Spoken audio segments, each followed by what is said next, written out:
বাইরে থেকে দেশ থেকে মাল ক্রয় করে নিয়ে দেশের বাইরে বিক্রয় করার জন্য গেল। অনেক মুনাফা পেল, অনেক টাকা পয়সা উপার্জন হলো।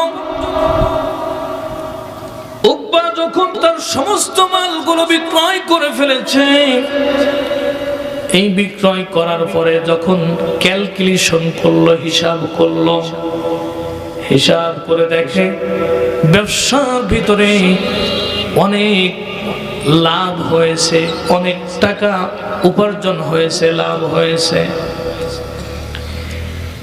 এই উকবা মক্কার বাইরে থেকে তখন নিয়াত করে ফেললো, এবার যখন আমি মক্কায় ফিরে যাব, মক্কায় ফিরে যাওয়ার পরে মক্কার ভিতরে যত সম্মানী লোক আছে, যত ভালো লোক আছে, আমি এই ভালো লোকগুলোকে দাওয়াত করে আমার বাড়িতে একদিন খাওয়াবো। চিল্লায় বলেন সুবহানাল্লাহ। আমরা যেমন আমাদের গাছের লাউ হইলে প্রথম লাউটা কে খায়? চিন্তা করি যে মাদ্রাসায় দিয়ে আসি, মসজিদ দিয়ে আসি, এদিকেই নিয়ম আছে।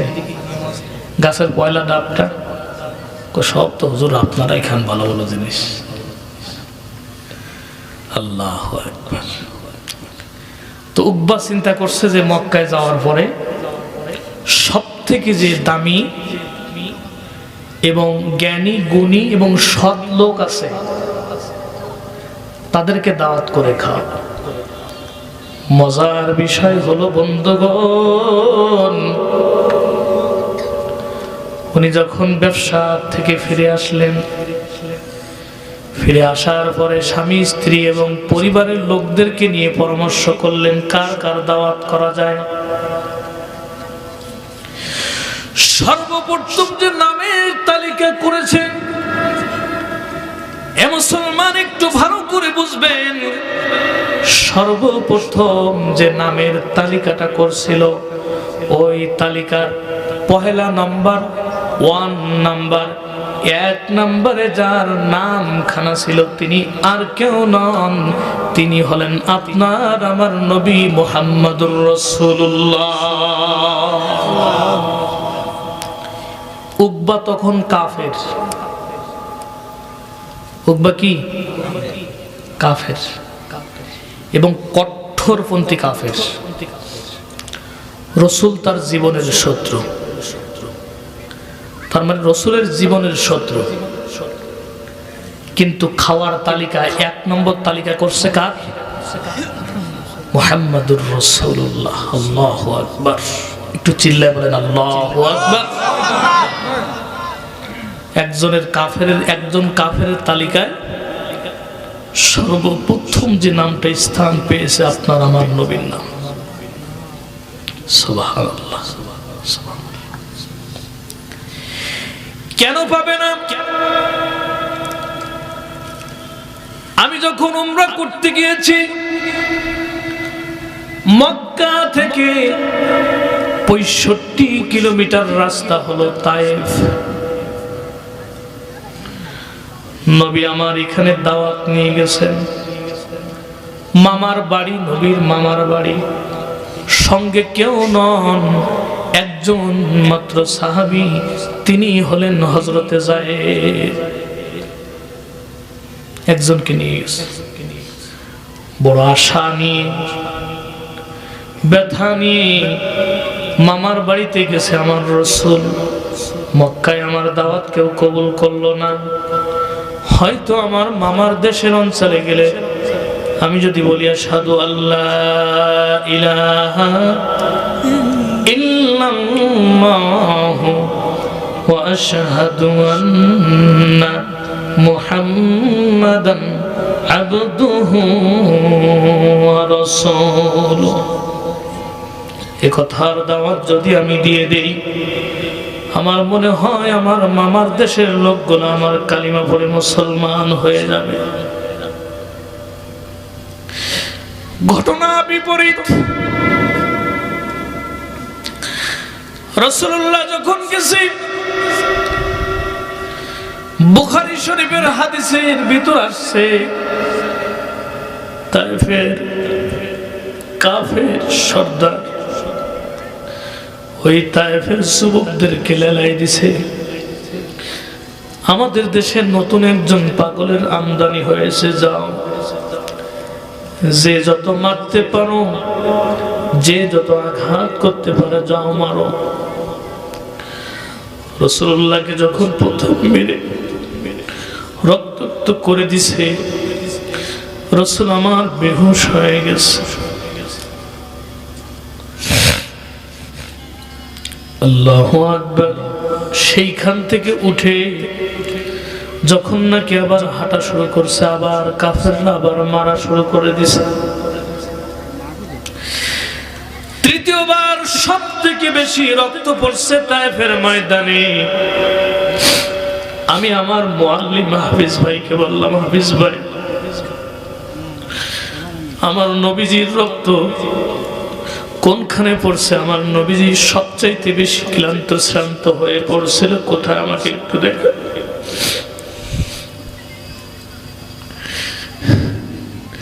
হাফিজ ভাই সেই জায়গাটা আমাকে দেখাল। এমন মায়ের নবী যার শরীরে মশা মাছি পর্যন্ত বসা হারাম ছিল, সেই শরীরে পাথর টুকরা টুকরা করে দিয়েছে। আমি নিজ জায়গাটা দেখছি, পাশে ছিল আঙ্গুরের বাগান। হুজুর যখন বেহুশ হয়ে গেছে, হুশ যখন ফিরে আসছে, হুশ ফেরার পরে আল্লাহর নবী সাল্লাল্লাহু আলাইহি ওয়াসাল্লামের জন্য আদ্দাস নামে এক যুবক এক গ্লাস আঙ্গুরের রস নিয়ে, এক গ্লাস আঙ্গুরের রস নিয়ে আল্লাহর নবী সাল্লাল্লাহু আলাইহি ওয়াসাল্লামকে 3 দিনের ক্ষুধার্ত নবী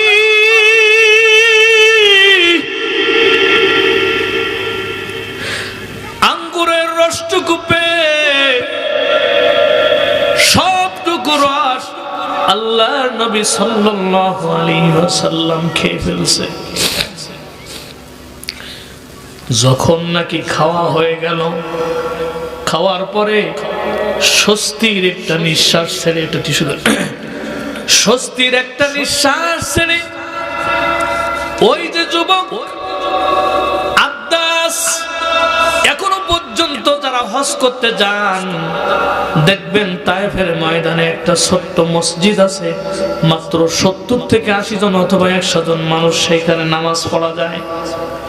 এইখানে একটা মসজিদ হয়েছে, সেই মসজিদের নাম হলো মসজিদে আদ্দাস।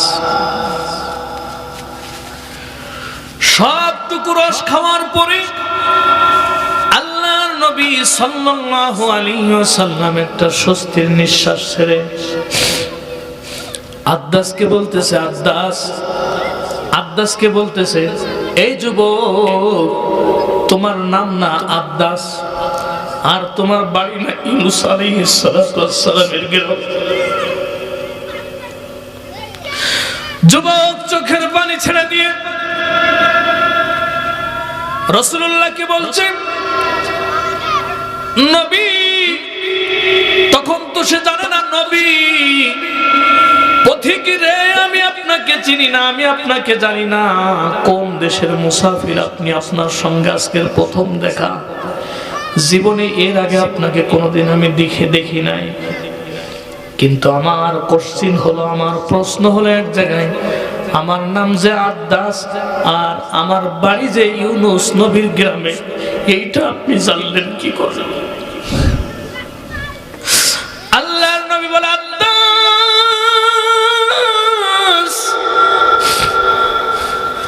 আমার ভাই ইউনূস নবী, আমিও নবী।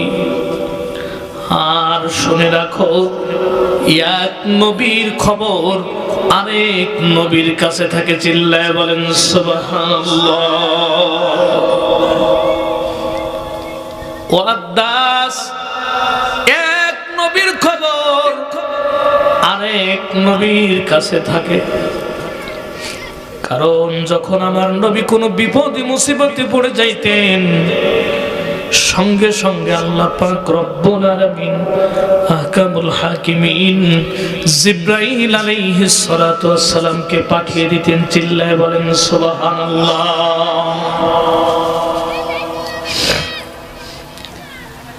আদম নবী থেকে হযরত ঈসা আলাইহিস সালাতু ওয়াস সালাম পর্যন্ত জিবরাইল আলাইহিস সালাতু ওয়াস সালাম যতবার নবীর কাছে আসছে, যতবার ওই আদম নবী থেকে ঈসা নবী পর্যন্ত সব নবীদের কাছে জিবরাইল আমিন যতবার আসছে, এগুলোকে হিসাব করে তার চাইতে বেশি সংখ্যক বার আপনার আমার নবীর কাছে আসছে।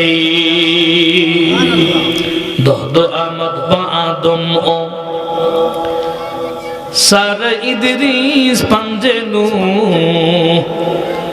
সার সদবারে বা মুসা বা খলিলা সেহলদো দহবার আমদ নজদে ঈসা জিবরাইল কেলদেগার নজদে আমিন আহমদ আমদ 4000 দর্শমা। আদম নবীর কাছে জিবরাইল আসছে মাত্র 12 বার। কয়বার ভাই? মাত্র 12 বার। দহদ আমদ বা আদম, আদমের কাছে আসছে মাত্র 12 বার। স্যার ইদ্রিস আলাইহিস সালাতু ওয়াস সালামের কাছে জিবরাইল তার হায়াতের ভিতরে মাত্র 4 বার আসছিলেন। পাঞ্জে নূহ, আর নূহ নবীর কাছে মাত্র 5 বার আসছিল জিবরাইল আলাইহিস সালাতু ওয়াস সালাম। 950 বছর হায়াত পেয়েছিলেন নূহ আলাইহিস সালাতু ওয়াস সালাম। এই নবীর কাছে মাত্র 5 বার জিবরাইল আলাইহিস সালাতু ওয়াস সালাম আসছিলেন। পাঞ্জে নূহ 400 বার বা মুসা, আর 400 বার হযরত মুসা আলাইহিস সালাতু ওয়াস সালামের কাছে আসছিলেন জিবরাইল। বা খলিল সেহলদো ইব্রাহিম আলাইহিস সালাতু ওয়াস সালামের কাছে আসছে মাত্র 42 বার। আর আপনার আমার নবী এত বেশি হায়াত পায় নাই, 950 বছর পর্যন্ত হায়াত পায় নাই, 200 বছর পর্যন্ত হায়াত পায় নাই। কোন নবী 300 বছর হায়াত দিয়েছিলেন, তাও পায় নাই। কোন নবী 600 বছর পর্যন্ত জীবিত ছিলেন, এটাও হায়াত পায় নাই। 63 বছর বয়সে আল্লাহর কাছ থেকে হযরত জিবরাইল আলাইহিস সালাতু ওয়াস সালাম আপনার আমার নবীর কাছে আসছে 40,000 বার। একটু চিল্লায় বলা যাবে কি সুবহানাল্লাহ? আপনাদের কি ভালো লাগতেছে? সামনের দিকে আগাবো? হ্যাঁ, কথা বলেন। আচ্ছা, তো যে কথা বলতেছিলাম, আপনার আমার নবী সাল্লাল্লাহু আলাইহি ওয়াসাল্লামের নাম মনে আছে তো? কয় নাম্বার? কার তালিকায়? ভুলে গেছেন? কাফেরের তালিকায়। কাফের তালিকা করতেছে যে আমার বাড়িতে খাওয়ানো, মেহমান হিসাবে খাওয়াবো। কাফেরের তালিকায় আপনার আমার নবীর নাম কয় নাম্বারে? নাম্বারে। আচ্ছা আসে, তো কেন আমি যেটা বলতেছিলাম, নবীর নাম কেন 1 নাম্বারে থাকবে না, সে শেষ পর্যন্ত যাইতে পারি নাই, আমি বলে দিচ্ছি। তায়েববাসীরা এখন যখন শেষবার যখন বেহুশ হয়ে গেল আপনার আমার নবী, জিবরাইল আসলেন, এসে বলতেছেন ইয়া রাসূলুল্লাহ, ইয়া হাবিবাল্লাহ, আল্লাহর পক্ষ থেকে আমাকে পাইগাম নিয়ে আপনার কাছে পাঠানো হয়েছে, প্রেরণ করা হয়েছে। আপনি যদি চান, যেই তায়েফের লোকজন আপনার সঙ্গে এমন দুর্ব্যবহার করেছে, দূর আচরণ করেছে, অসৎ আচরণ করেছে, আপনি যদি চান পাহাড় কেটে তায়েফবাসীদেরকে আমি পিষ্ট করে তায়েফের এই জমিনের ভিতরে পিষ্ট করে চাপা দিয়ে অন্য অন্য জাতির মতো ধ্বংস করে দিয়ে যাব। নবী আমার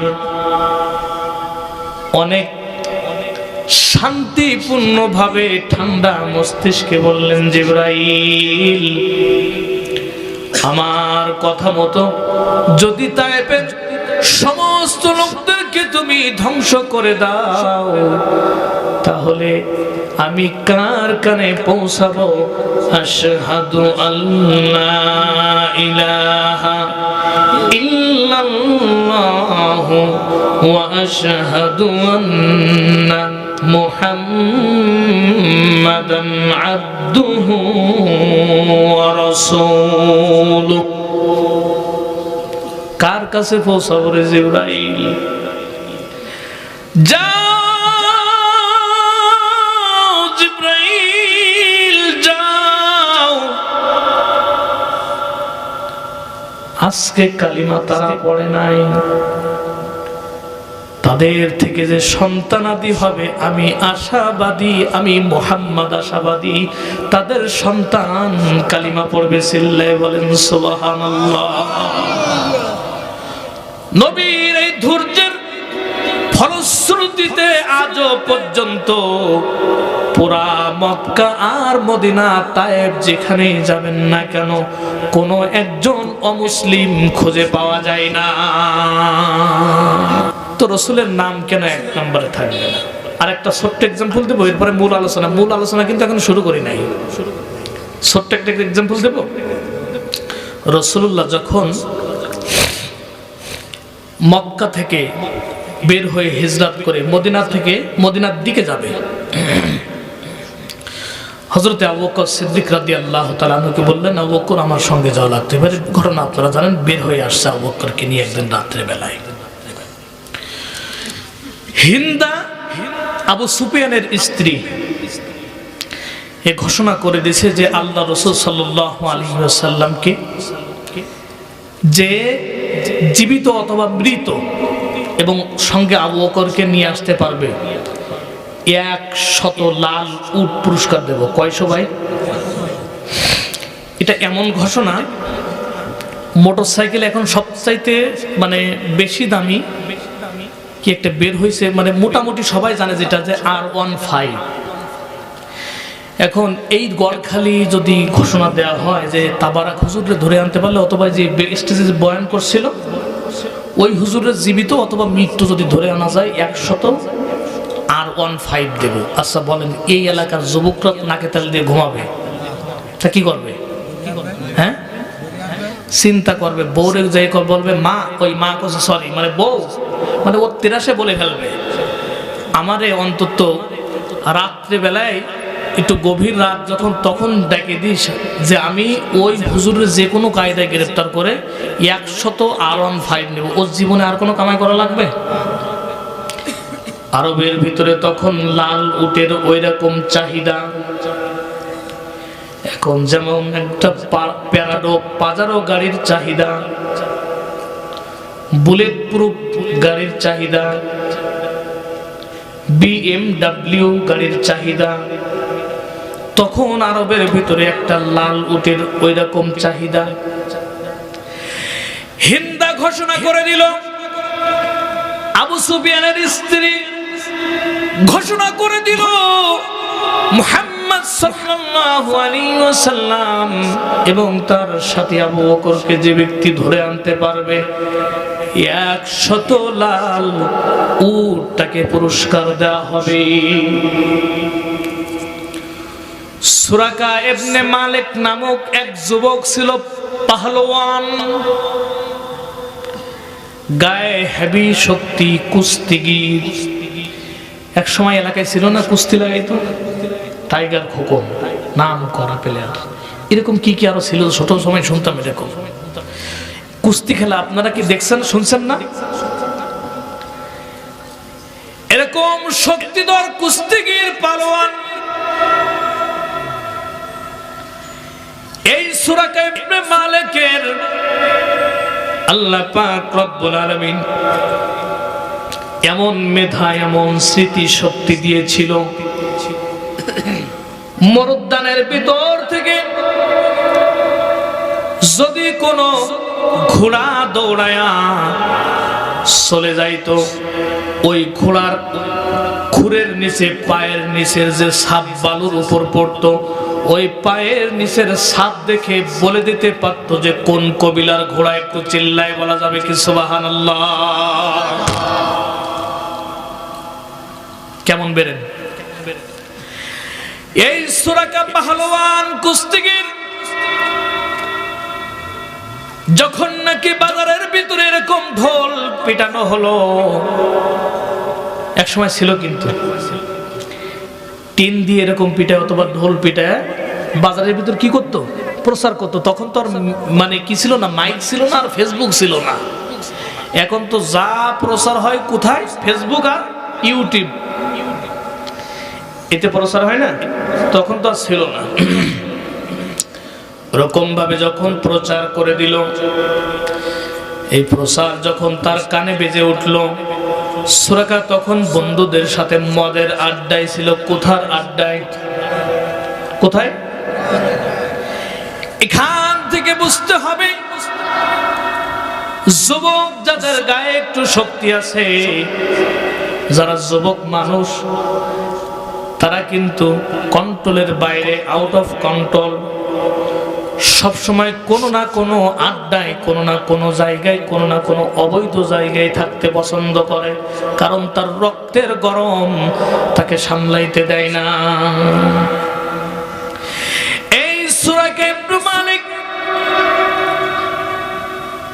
আল্লাহর নবী সাল্লাল্লাহু আলাইহি ওয়াসাল্লামকে ধরার জন্য ঘোড়া হাঁকায়া চলে গেল। আল্লাহর নবী সাল্লাল্লাহু আলাইহি ওয়াসাল্লামের সফর সঙ্গী হযরত আবু বকর সিদ্দিক রাদিয়াল্লাহু তাআলা আনহুর বাড়িতে যে যখন ডাক দিল, ঘর থেকে কয়েকটা ডাক দেওয়ার পরে আল্লাহর নবী মুহাম্মদুর রাসূলুল্লাহ সাল্লাল্লাহু আলাইহি ওয়াসাল্লামের একটা শালী ছিল, নাম তার আসমা। এটি হলো হযরত আম্মা জান আয়েশা সিদ্দিকা রাদিয়াল্লাহু তাআলা আনহার আপন বোন। ছোট্ট মানুষ, তখন মাত্র 6 থেকে 7 বছর অথবা 8 বছর বয়স, কিতাবের ভিতর আসছে, বেরিয়ে আসলো। আল্লাহর নবী সাল্লাল্লাহু আলাইহি ওয়াসাল্লামের আপন শালী আম্মা জান আয়েশা সিদ্দিকা রাদিয়াল্লাহু তাআলা আনহার আপন বোন। এ যখন ঘর থেকে বের হয়ে আসলো, বের হয়ে আসার পরে ওই সময় এসে উপস্থিত হয়ে গেছে আবু জেহেল, আবু লাহাব, উতবা, শাইবা, মুগীরা, উবাই ইবনে খালফ, আবু সুফিয়ান, মক্কার সমস্ত লিডার এসে বলতেছে, বল তোর বাবা কোথায়? আবু জেহেল বলতেছে, হযরতে আম্মা জান আয়েশা সিদ্দিকা রাদিয়াল্লাহু তাআলা আনহা এর আপন বোন আসমা বললেন, এ আল্লাহর দুশমন, নবীর দুশমনেরা, আমার আব্বা, আমার রাসূল কোথায় আছে এ কথা আমি বলবো না। চিল্লায় বলেন সুবহানাল্লাহ। আমি বলতে পারবো না। একটু হিকমত খাটালেন। কি বলছেন? আমি বলতে পারবো না। উনি কিন্তু বলেন না যে আমি জানি না, জানি, বাট কি বলতে পারবো না। কঠোরপন্থী সন্ত্রাসী আবু জাহাল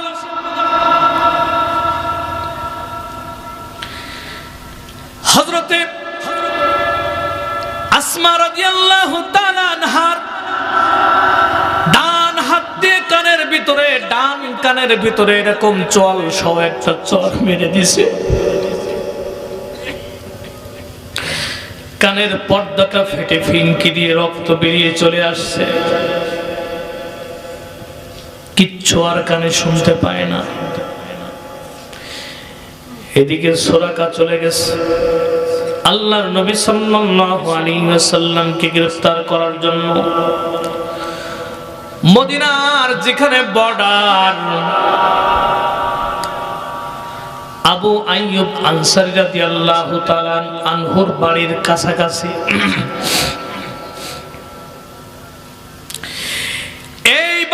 কাছাকাছি যখন নাকি পৌঁছে গেছে, আল্লাহ রাসূল সাল্লাল্লাহু আলাইহি ওয়াসাল্লামকে সুরাকা ইবনে মালিক দেখতে পেয়েছে। সঙ্গে ছিল হযরত আবু বকর। পিছন দিকে ফিরে বলে, ইয়া রাসূলুল্লাহ, ইয়া হাবিবাল্লাহ, ওই যে মক্কার ভিতরে সবথেকে বড় পাহলওয়ান, শক্তিশালী যুবক কুস্তিগীর সুরাকা ইবনে মালিক আমাদেরকে গ্রেফতার করার জন্য আসছে। ইয়া রাসূলুল্লাহ, আমাদেরকে গ্রেফতার করে নিয়ে যাবে। আল্লাহর নবী সাল্লাল্লাহু আলাইহি ওয়াসাল্লাম বড় শান্ত মেজাজে শান্ত কণ্ঠে বললেন, ও কররে, লা তাহজান ওয়ালা তাখাফ, ইন্নাল্লাহা মা'ানা। চিল্লায়ে বলেন আল্লাহু আকবার। ভয় পেও না রে আবু বকর, টেনশন নিও না, কারণ আমাকে যিনি হিজরত করতে বলছেন তার নামটা কি। দরকার নেই টেনশন করার।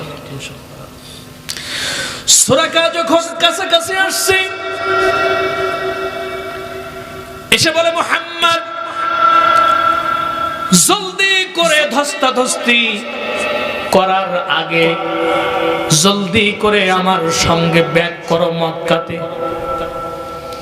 তখন সুরাকা আর আমার রাসূল এরকম আপনি আর আমি যেমন ব্যবধান মাত্র 10 থেকে 12 হাতের। সুরাকাকে আল্লাহ রাসূল সাল্লাল্লাহু আলাইহি ওয়াসাল্লাম বললেন,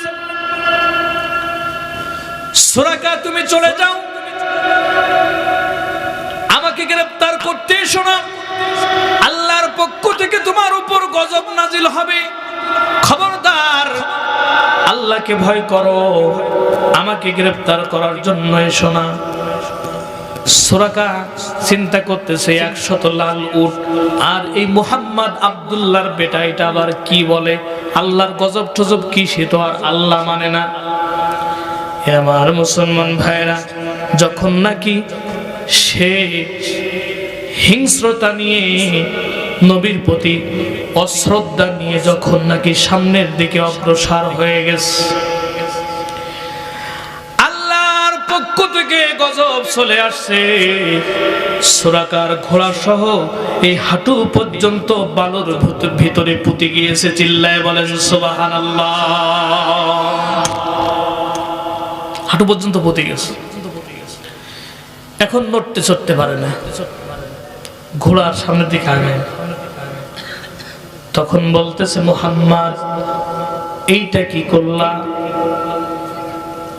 এইটা তুমি কি করছো, তুমি আমাকে ক্ষমা করে দাও। যা, ক্ষমা করে দিলাম। সুবহানাল্লাহ বলবেন না? ও যখন উঠে গেছে মাটির উপরে, আবার মাথার ভিতরে কামড় মেরেছে ওই যে মক্কায় হিন্দায় 100 লাল উট। না না, এই বোনাস ছাড়া যাবে না, এত বড় অফার। আবার যখন সামনের দিকে অগ্রসর হয়ে গেছে, ঘোড়া সহ সুরাকা নাবি পর্যন্ত আল্লাহ বালির ভিতর পুঁতে দিয়েছে।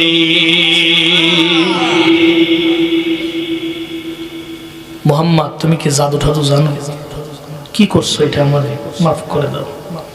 আল্লাহ নবী বললেন, যা দিলাম মাফ করে, আল্লাহরে মাফ করে দাও। উঠে গেছে মাটির উপরে। তৃতীয়বার যখন নাকি আবার উদ্যতপূর্ণ হয়ে অশ্রদ্ধা নিয়ে, হিংস্রতা নিয়ে নবীকে গ্রেফতার করার জন্য সামনের দিকে অগ্রসর হয়ে গেছে,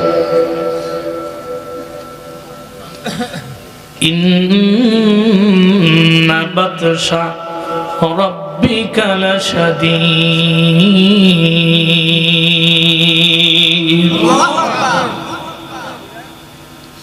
আল্লাহর ধরা বড় কঠিন ধরা। গলা পর্যন্ত ঘোড়ার দেখা যায় না। সুরাকা গলা পর্যন্ত মাটির ভিতর ফুটে গিয়েছে। এবার বলে মুহাম্মদ রে, এবার আমাকে এবারের মতো তিনবারের বার আমি আসলে চেক করতেছিলাম, তিনবারের বার আল্লাহর হস্তে কয় না, কাফের তো, আমাকে অন্তত একবার এইবার এই চান্সটা আমার একটু মাফ করে দেন।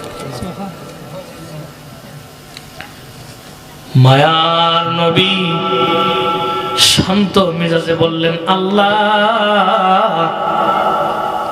আমি সুরাকাকে মাফ করে দিয়েছি, আপনিও মাফ করে দেন। যখন নাকি উঠে গেছে তখন রাসূলুল্লাহ সাল্লাল্লাহু আলাইহি ওয়াসাল্লাম পিছনের দিকে তাকায়া বলতেছে, সুরাকা ফিরে যাও। তখন ওর মাথার ভিতর কামড় মারতেছে যে আমি ফিরে যাব কেমনে। তখন কি বলে জানেন? রাসূল, আমি যে ফিরে যাব, আপনারা যে গ্রেফতার করে মক্কায় নিলাম না, আপনারা যে ধইরা আমি আপনাদের মক্কায় উপস্থিত করি নাই হিন্দার সামনে, তো এর বিনিময়ে আমার কিছু দেবেন না? কথা বোঝেন না মনে হয় আপনারা? আল্লাহর নবী বললেন, ও সুরাকা, নবী আমার পিছনের দিকে তাকায়া বললেন, সুরাকা এখনো কি বিশ্বাস হয় না আমি আল্লাহর পক্ষ থেকে পয়গম্বর? চিল্লায়ে বলেন সুবহানাল্লাহ। এখনো কি বিশ্বাস হয় না তোমার? হুজুর হয়, কিছু দেবেন না আমাদের? আচ্ছা, আমরা হলে কি দিতাম? কোন জায়গায় ভালো কষা আছে নিয়ে, নাইলে আপনাদের এই জায়গায় এই যে পাশে যে গাছগুলো হয় না, কি গাছ এগুলো? না না, একটা শক্ত গাছ আছে, ওই যে গোরান না কি যেন, বাইন, ওই কাঠ আছে। আচ্ছা বলেন, আমাদের মতো লোক হলে এদের না মেরে আগে ভাত খাতো? কারণ এ কিন্তু মায়ের কিন্তু ফরজ হয়ে গেছে। আপনারা কি বলেন? ওয়াজের ঠবি শুননাও কিছু না, এ মায়ের কিন্তু একদম ফরজ হয়ে গেছে। কিন্তু রাসূল আমার কিচ্ছু বললেন না, ঠান্ডা মস্তিষ্কে বললেন, অবশ্যই আমি তোমাকে দেব। চিল্লায় বলেন সুবহানাল্লাহ। কই কি দেবেন? কই হুজুর আপনি আমাকে কি দেবেন? নবী আমার বললেন, সুরাকা পারস্য সাম্রাজ্য তোমাকে আমি দান করে দিব। চিল্লায় বলেন সুবহানাল্লাহ। কই পারস্য সম্রাটের মাথার মুকুট আমি তোমাকে দিব, তার মানে হলো পারস্য সাম্রাজ্য তোমাকে আমি দান করে দিব। চিল্লায় বলেন সুবহানাল্লাহ। এখানে খুব ভালো করে বোঝার বিষয় আছে। ও চিন্তা করতেছে যেই লোকটা মদিনায় মক্কায় থাকতে পারলো না, রাতের অন্ধকারে এখান থেকে পলায় বাড়ি চলে যাচ্ছে, কথা বুঝেন, ওই লোকটা আমাকে পারস্য সাম্রাজ্য দিয়ে দেবে, এটা কি করে হয়? মানে আমি যদি আপনাদেরকে বলি, ডোনাল্ড ট্রাম্প বর্তমান আমেরিকার কর্ণধার, ঠিক কিনা? এখন যদি বলি যে আপনাদের আমি এই যে ডোনাল্ড ট্রাম্পের যে ক্ষমতা আছে, কালকের এই ক্ষমতা গড়খালির সমস্ত লোককে ভাগ করে দেব, একজনের না, অথবা একজনের বা যাই বলেন যে আপনাদের সবাই আমি ভাগ করে দেব। তখন আপনারা কি বলবেন জানেন? প্রথম যে হুজুর আপনি কয় বোতল খাইছেন?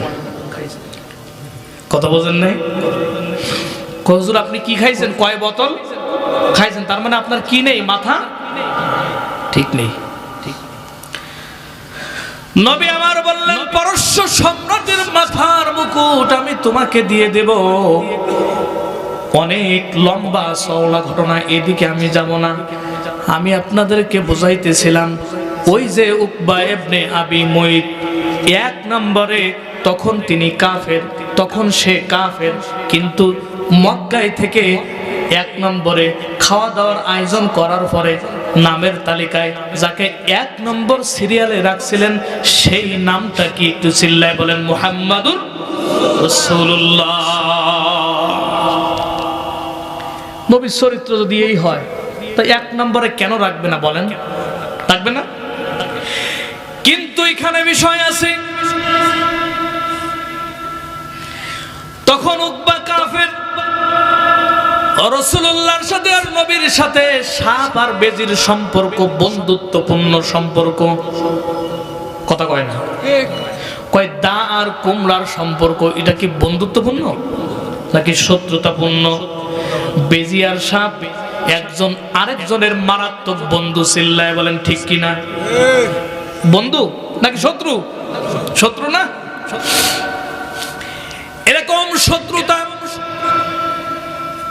এতটা সত্ত্বেও আল্লাহ রাসূল সাল্লাল্লাহু আলাইহি ওয়াসাল্লাম তার নাম যখন নাকি এক নম্বরে চলে আসছে, উকবা ইবনে আবি মুইত তিনি ভাবলেন দ্বিতীয় নম্বরে এরপর স্টেপ বাই স্টেপ কার নামগুলো দেওয়া যায়।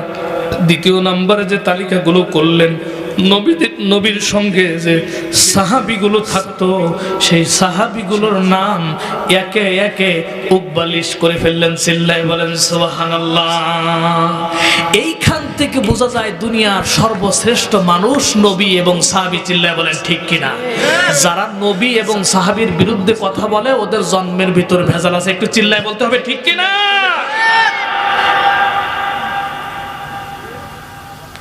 আমার মুসলমান ভাইরা, সাহাবীদের নাম এভাবে করে ক্রমান্বয়ে তালিকা করলেন, দাওয়াত করলেন উকবা। এবার যখন দাওয়াত করে বাড়িতে চলে গেছে, আল্লাহ রাসূল সাল্লাল্লাহু আলাইহি ওয়াসাল্লামের কাছে দাওয়াতের পয়গাম পাঠিয়ে দিয়েছে, সাহাবীদের দাওয়াতের পয়গামগুলো পাঠিয়ে দিয়েছে। দাওয়াত যখন নিয়ে গেছে, আল্লাহর নবী সাল্লাল্লাহু আলাইহি ওয়াসাল্লাম মনে মনে ভাবলেন উকবা হয়তো মুসলমান হয়ে গেছে, নইলে আমাকে কেন দাওয়াত করবে, কেন বা আমার সাহাবা আজমাইনদেরকে দাওয়াত করবে। আল্লাহর নবী সাল্লাল্লাহু আলাইহি ওয়াসাল্লাম সাহাবা আজমাইনদেরকে সঙ্গে করে নিয়ে আল্লাহর রাসূল সাল্লাল্লাহু আলাইহি ওয়াসাল্লাম দাওয়াত খাওয়ার জন্য উকবার বাড়িতে চলে গেছে। দস্তরখানা বিছাই দিয়েছে। আমাদের প্রত্যেকের বাড়িতে দস্তরখানা আছে না? হ্যাঁ, अल्लाह तो को जाओ सुन्नते अहमद को जा बा मुहम्मद कई बुअत निस्बत तोरा। উকবা দস্তরখানা বিছাই দিয়েছে, একদম কাফেরের বাড়িতে দস্তরখানা, অথচ মুসলমানের বাড়িতে। যাই হোক, দস্তরখানা যখন বিছাই দিছে, খাবার সামনে চলে আসছে, উকবাও চলে আসছে। উকবা তখন আবু জাহাল, উতবা, সাইবা, মুগীরা, আবু জাহাল এবং উবাই ইবনে খালফ, আব্দুল্লাহ ইবনে উবাই ইবনে সালুল, আবু সুফিয়ান তখন সকলেই কাফের। এই কাফেরদের বড় বড় নাম করা কাফেরদের সঙ্গে ঘুরত এবং তাদের সঙ্গে বন্ধুত্বপূর্ণ সম্পর্ক উকবা। উকবা তাদের কাউকে দাওয়াত দেয় নাই, কারণ বন্ধু সবচাইতে বন্ধুর চরিত্র কেমন সেইটা বেশি ভালো জানা। চিল্লায় বলেন ঠিক কিনা? এই জন্য উকবা ইবনে আবি মুইত তার যত বন্ধু ছিল সেই দিন আর দাওয়াত দেয় নাই, লভ্য অংশ দিয়ে দাওয়াত করে খাওয়াবে কিছু ভালো লোক। চিন্তা করছে মাদ্রাসার তালিবুল ইলম এবং মাদ্রাসার হুজুররা। কথার কথা, ওই সময় আল্লাহর নবী এবং সাহাবা আজমাইনদেরকে দাওয়াত করে এবং স্থানীয় যত মুরব্বী একটু ভালো প্রকৃতির ছিল তাদেরকে দাওয়াত করে নিয়ে খাওয়ানোর দস্তরখানা বিছাই দিছে। নবী আমার বললেন, উকবা তোমার বাড়িতে আমি খানা খাবো, তবে একটা শর্ত আছে। কি কি শর্ত?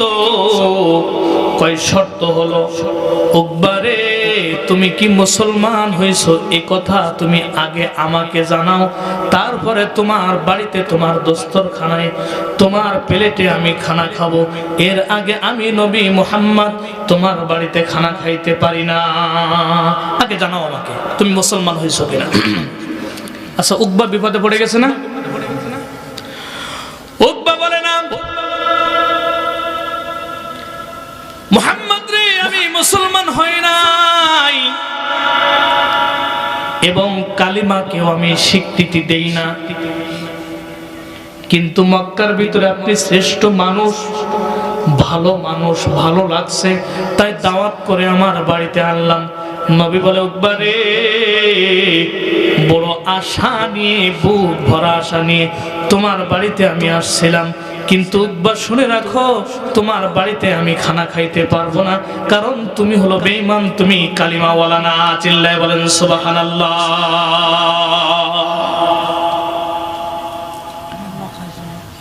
এখন অনেক মানুষ এমন আছে, হালাল কোনটা হালাল আর কোনটা হারাম এটা পৃথক করার সময় হালাল হারাম না মানিয়া কত টাকা করছো কামাই, এত টাকা রাখবি কোথায়, কাপনের যে পকেট নাই। চিল্লা বলেন ঠিক কিনা? ওরে টাকা পয়সা লইয়া কি কেউ কবরে গেছে?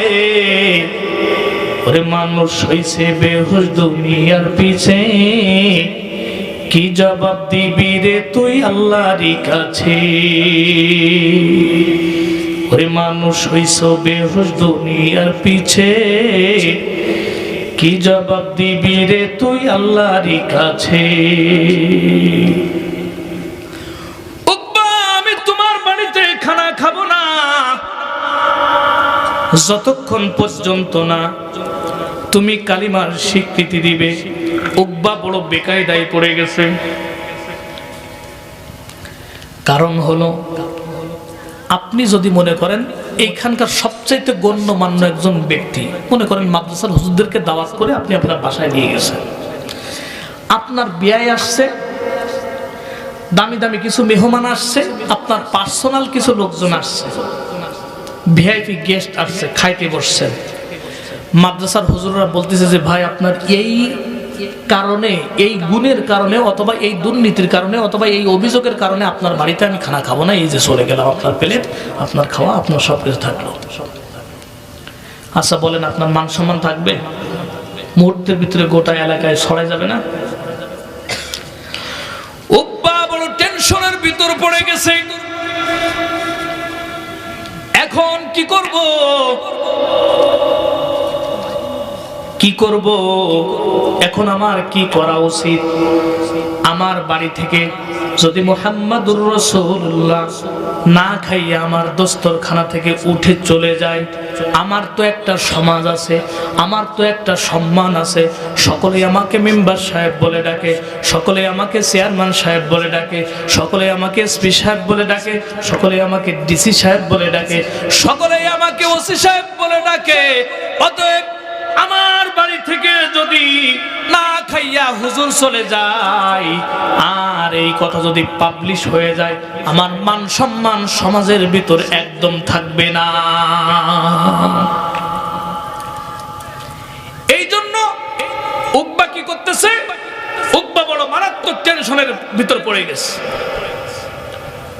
উকবা বলতেছে, ইয়া রাসূলুল্লাহ, ইয়া হাবিবাল্লাহ,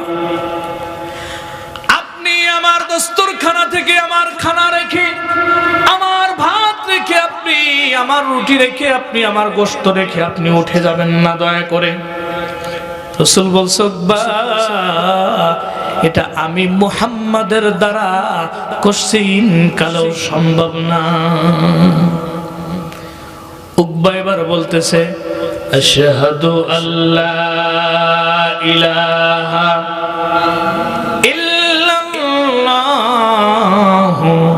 وأشهد أن محمدا عبده ورسوله। এখন কি মুসলমান? হ্যাঁ, খাওয়া যায় বাড়িতে? খাইতে বসছে নবী আমার, সাহাবা আজমাইনগণ খাইতে বসছে নবী আমার, বিশাল খুশি। কারণ একজন মানুষ জাহান্নামে যাবে এটা নবীর বরদাস্ত হয় না। আল্লাহর নবী সাল্লাল্লাহু আলাইহি ওয়াসাল্লামের এটা সহ্য হয় না একজন মানুষ জাহান্নামী হয়ে যায়। আল্লাহর নবী ভীষণ খুশি, খাইতে বসছে, সাহাবা আজমাইনগণ খাইছে, উকবার সঙ্গে কোলাকুলি হয়েছে। নবী আমার চলে গেলেন বাড়িতে, সাহাবা আজমাইনগণ চলে গেলেন বাড়িতে। যাওয়ার পরে কিছুক্ষণের মধ্যে সংবাদ প্রচার হয়ে গেল, ওই যে উকবা নবীর হাতে বায়াত হয়ে, নবীর হাতে হাত রেখে কালিমা পড়ে মুসলমান হয়ে গেছে, এমনকি নবীকে এবং সাহাবা আজমাইনদেরকে দাওয়াত করে খাইয়েছে। এই কথা যখন সমাজের ভিতরে, গ্রামের ভিতরে প্রচার হয়ে গেছে, এই প্রচার হয়ে যাওয়ার সঙ্গে সঙ্গে ওর যে বন্ধু মহল ছিল, আবু জাহাল, উতবা, সাইবা, মুগীরা, আবু লাহাব, আবু সুফিয়ান, আব্দুল্লাহ ইবনে উবাই ইবনে সালুল, সকলেই এসে তাকে ঘিরে ধরছে। তুই কি গতকালকে কালিমা পড়ছিস নাকি নবীর হাতে? তুই ব্যবসা করিস আমাদের সঙ্গে, তোর বন্ধুত্ব আমাদের সঙ্গে, আমরা একই সঙ্গে ব্যবসা বাণিজ্য করি, একই সঙ্গে ডিজি পার্টি করি, একই সঙ্গে মদের আসর জমাই, একই সঙ্গে গাজার আসর জমাই, একই সঙ্গে ব্যবসা বাণিজ্য, একই সঙ্গে কোনো অনুষ্ঠানে উপস্থিত হয়ে যায়। আমাদেরকে বেদিয়ালি এক নম্বর, দ্বিতীয় নম্বর, তুই যদি মুসলমান হয়ে থাকিস, আজকে থেকে তোর সঙ্গে সমস্ত লেনদেন, বেচা কেনা, তোর সঙ্গে যাবতীয় মুআমালা, তোর সঙ্গে সমস্ত লেনদেন, ওঠা বসা, সমস্ত আচরণগুলো আজ থেকে তোর সঙ্গে আমরা নিষিদ্ধ করে দিলাম, তোকে বয়কট করে দিলাম, তোকে একা করে দিলাম, আজ থেকে তুই গৃহবন্দী থাকবি। উকবা ইবনে আবি মুইতকে যখন এই কথা বলে, মক্কার কাফেরগণ যখন নাকি চলে যাওয়ার উপক্রম হয়েছে, উপস্থিত হয়েছে, চলে যাওয়ার জন্য রেডি হয়ে গেছে, যখন নাকি দুই এক কদম চলে গেছে, উকবা ইবনে আবি মুইত পিছন দিক থেকে ডাক দিয়ে বলে, আরে বন্ধুগণ,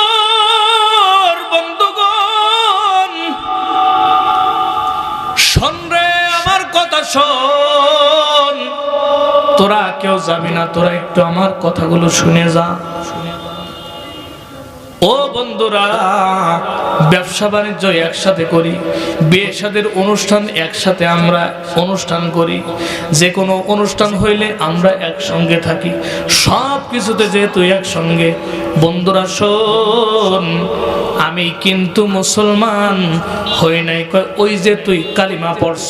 কয়, বন্ধুরে, এইটা আমার মুখের কালিমা ছিল, এইটা আমার অন্তরের কালিমা ছিল না। একটু চিল্লায় বলা যাবে কি নাউজুবিল্লাহ?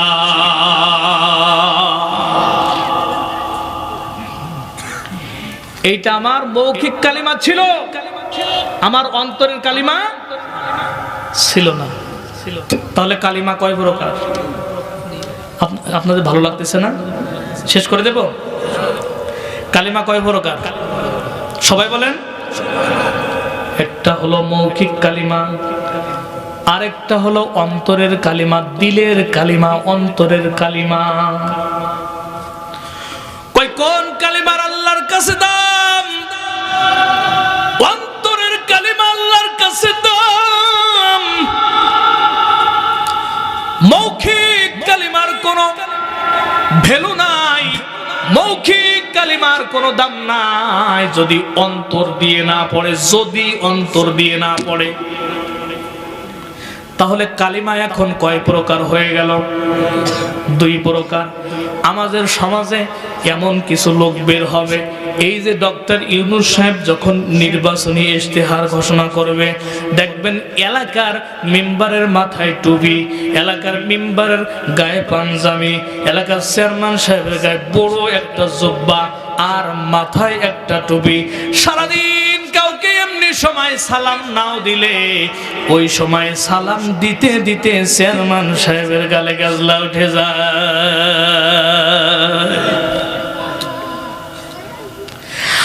আর প্রত্যেক জুমায় জুমায় এসে উপস্থিত হয়ে যায়, বক্তব্য দেয়। ভাইরা আমার, বোনেরা তোমার, কতক্ষণ আছে না নাই? লম্বা চওড়া বক্তব্য দিয়ে টুপি একটা লাগায়, জুব্বা একটা লাগায়, বোঝা যায় এইখান থেকে কোরআনের এই আয়াতের তাফসীর পড়তে যে সমস্ত বাটপার এবং সমস্ত মুনাফিক গুলো ধরা পড়ে যায়। চিল্লায় বলেন ঠিক কিনা? তাহলে বোঝা গেল এইটা, যেই সমস্ত মানুষেরা এমনি সালাম দেয় না, এমনি নামাজ পড়ে না, কিন্তু নির্বাচনকে কেন্দ্র করে ভালো মানুষ সাজার চেষ্টা করে, সালাম দেয়, মসজিদে দেয়, নামাজ পড়ে, আর জুব্বা লাগায়, মাথায় টুপি দেয়, বোঝা যায় এইটা আসলে অন্তর থেকে করে নাই, এইটা মনের থেকে করে নাই, এটা মানুষের লৌকিকতা দেখানোর জন্য করেছে। চিল্লায় বলেন ঠিক কিনা?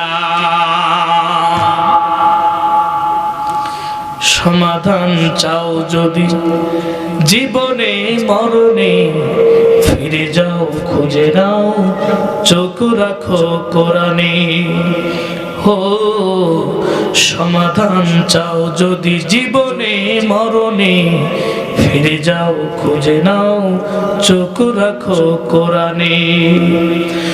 তবে পাবে সুখ শান্তির ঠিকানা, তবেই পাবে সুখ শান্তির ঠিকানা, যদি মেনে নাও তুমি মনে প্রাণে। সমাধান চাও যদি জীবনে মরণে, ফিরে যাও খুঁজে নাও, চোখ রাখো কোরআনে।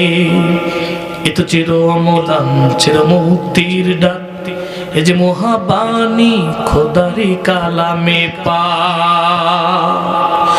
ঘরে বলো কিবা রাষ্ট্রে বলো, ঘরে বলো কিবা রাষ্ট্রে বলো, অশান্তি দূর করে শান্তি আনে। সমাধান চাও যদি জীবনে মরণে, ফিরে যাও খুঁজে নাও, চোখ রাখো কোরআনে। চিল্লায় বলেন ঠিক কিনা? বন্ধুরা আমার, উকবা বলতেছে, বন্ধু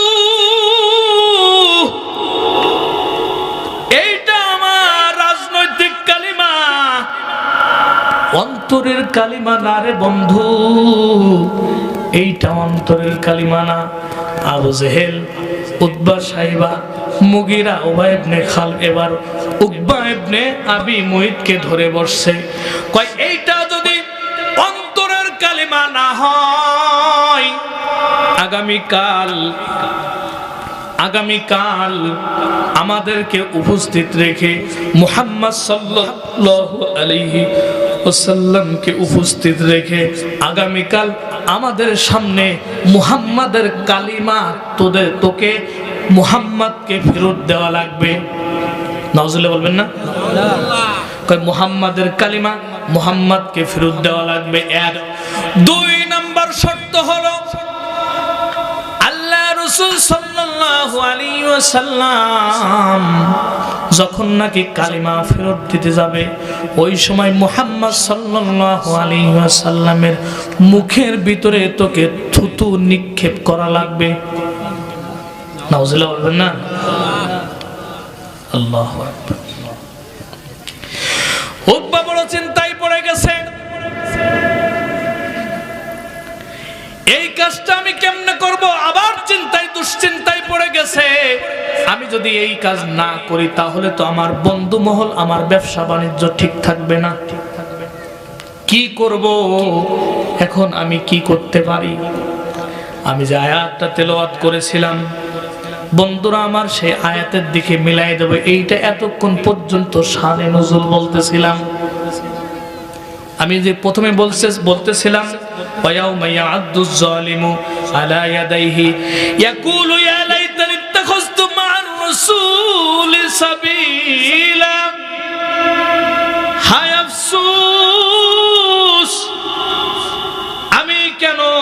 মুহাম্মাদুর রাসূলুল্লাহ সাল্লাল্লাহু আলাইহি ওয়াসাল্লামের পথ, মুহাম্মদ সাল্লাল্লাহু আলাইহি ওয়াসাল্লামের মত, মুহাম্মদ সাল্লাল্লাহু আলাইহি ওয়াসাল্লামের আদর্শ কেন আমি গ্রহণ করলাম না? এ আমার মুসলমান ভাইরা, পর্দার আড়ালের আম্মা জানেরা, উকবা ইবনে আবি মুঈত পরের দিন মুহাম্মাদুর রাসূলুল্লাহ সাল্লাল্লাহু আলাইহি ওয়াসাল্লাম তার সামনে এসে উপস্থিত হয়ে গেছে। উপস্থিত হয়ে যাওয়ার পরে মুহাম্মদ সাল্লাল্লাহু আলাইহি ওয়াসাল্লামকে বলতেছেন, উকবা বলতেছেন, ও মুহাম্মদ, গতকালকে আমি যে কালিমা পড়েছিলাম ওই কালিমাটা আজকে তোমাকে আমি ফেরত দিয়ে দিলাম। নাউজুবিল্লাহ বলে। গতকালকে যে কালিমা নিয়ে গেছিলাম আজকেরটা কি করলাম? ফেরত দিলাম। আর আল্লাহর নবী সাল্লাল্লাহু আলাইহি ওয়াসাল্লামের সামনে গায়ে তো থুতু নিক্ষেপ করতে পারবেন না। আল্লাহ পাক রব্বুল আলামিন সব সময় প্রত্যেক পয়গম্বরদেরকে আল্লাহ ফেরেশতা দ্বারা হেফাজত করেছেন। আমি নিজের চোখে দেখে আসছি, ওই যে তায়েফের ময়দানে আল্লাহর নবী সাল্লাল্লাহু আলাইহি ওয়াসাল্লাম, ওখানে একটা মসজিদুন নবী, নবীর নামে একটা মসজিদ আছে, পহেলা তায়েফে যে একটা মসজিদ করে, ওই মসজিদের ডান পাশে ওইখানে আল্লাহর রাসূল সাহাবা আজমাইনদেরকে নিয়ে নিচে বসে পরামর্শ করতেছিলেন। কাফেররা এসে বড় একটা পাথর দিয়ে নবীকে হত্যা করার প্ল্যান করে, প্রোগ্রাম করে, কিন্তু আল্লাহ পাক রব্বুল আলামিন আহকামুল হাকিমিন ছোট্ট একটি পাথর দিয়ে বিশাল বড় পাথরটা আটকায় দেয়। আজও পর্যন্ত সেই পাথরটা ঝুলে আছে। চিল্লায় বলেন সুবহানাল্লাহ। তো যখন এই থুতু নিক্ষেপ করলেন, নবীর সামনে এসে যখন কালিমা ফেরত দিয়ে দিলেন, নবীজি আমার তার মনটা ভেঙে খান খান হয়ে গেছে। আর বলতেছে, উকবা তুমি বড় ভুল করেছো। এই উকবার ব্যাপারে যখন নাকি এই কাজ করেছে, আল্লাহ পাক রব্বুল আলামিন জিবরাইল আলাইহিস সালাতু ওয়াস সালামকে তৎক্ষণাৎ পাঠিয়ে দিয়েছেন সান্ত্বনা বাণী নিয়ে। পাঠিয়ে দিয়ে বলতেছেন, আল্লাহু আকবার, যে উকবা কিয়ামতের ময়দানে, এই জালেম কিয়ামতের ময়দানে সেদিন বলতে থাকবে, আমি কেন রাসূলের পদঙ্ক, রাসূলের মত, রাসূলের আদর্শ কেন আমি সেদিন গ্রহণ করলাম না। ইয়া লাইতানি ইয়া ওয়াইলাতা লাইতানি লাম আত্তাখিয ফুলানান খলিলা, আমি কেন উকবা সাইবা মুগীরা, উবাই ইবনে খালফ, আবু জাহল এদেরকে কেন বন্ধু বানাইছিলাম। আহারে আফসোস, এদের বন্ধু বানাইয়া না যদি বানাইতাম, এদের যদি বন্ধু না বানাইতাম কতই না ভালো হইতো। লাকাদ আদাল্লানি আনিজ যিকর, আমাকে হক পথ থেকে, সিরাতে মুস্তাকিম থেকে আমাকে বিভ্রান্ত করেছে। ইজ্জাআনি বাদা ইজ্জাআনি, আমার কাছে হক আসার পরে, আমার কাছে সত্য আসার পরে আমাকে বিভ্রান্ত করেছে। ওয়া কানা শাইতানু লিল ইনসানি খাযুলা, আর সব শয়তান সব সময় আপনাকে আমাকে বিভ্রান্ত করতেই থাকে। চিল্লায় বলেন ঠিক কিনা? এই জন্য কোন সময় মালাকুল মউত আমাদের সামনে এসে যায়, আমাদের রূহটা নিয়ে যায়, এর আগে সকলেই আমরা মুসলমান হয়ে যাব, পাকাপোক্তভাবে মুসলমান হয়ে যাব।